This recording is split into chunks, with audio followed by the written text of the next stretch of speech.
Nagsimula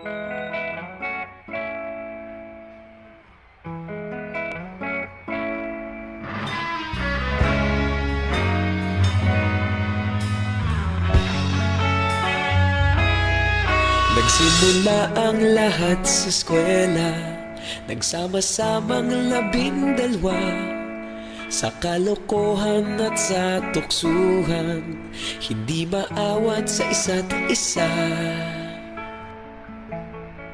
Madalas ang standby sa cafeteria, isang barkada na kay saya.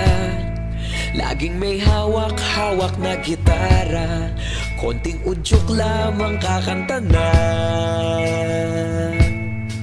Kay simple lamang ng buhay nun, walang mabibigat na suliranin. Problema lamang laging kulang ang datong. Sana napunta ang panahon? Sana nga ba? Sana nga ba? Sana napunta ang panahon? Sana nga ba? Sana nga ba? Sana napunta ang panahon? Sa unang ligaw kayo'y magkasama, magkasabwat sa pambobola. Walang sikreto kayong tinatago, okay sarap ng samahang barkada. Nagkawatakan na sa kolehiyo, kanya-kanya na ang lakaran.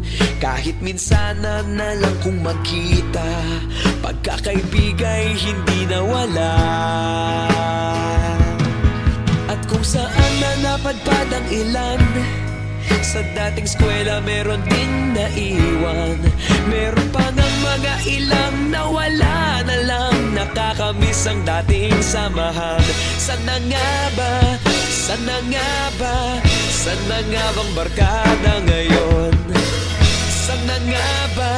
Sana nga ba? Sana nga bang barkada ngayon?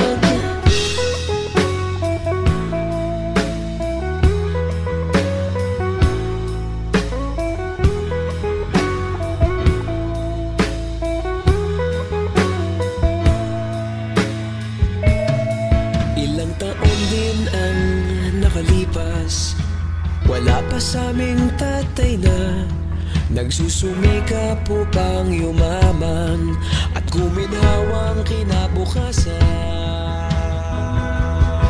Paminsan-minsan kami nagkikita, mga naiwan at natira. At gaya nung araw namin sa eskwela, pag magkasama'y nagwawala. Napakahirap malimutan ang saya ng aming samahan. Kahit lumipas ng ilang taon, magkabarkada pa rin ngayon. Magkaibigan, magkaibigan, magkaibigan pa rin ngayon. Magkaibigan, magkaibigan, magkabarkada pa rin ngayon. Magkaibigan, magkaibigan, magkaibigan pa rin ngayon. Magkaibigan, magkaibigan, magkabarkada pa rin ngayon. Magkaibigan, magkaibigan, magkaibigan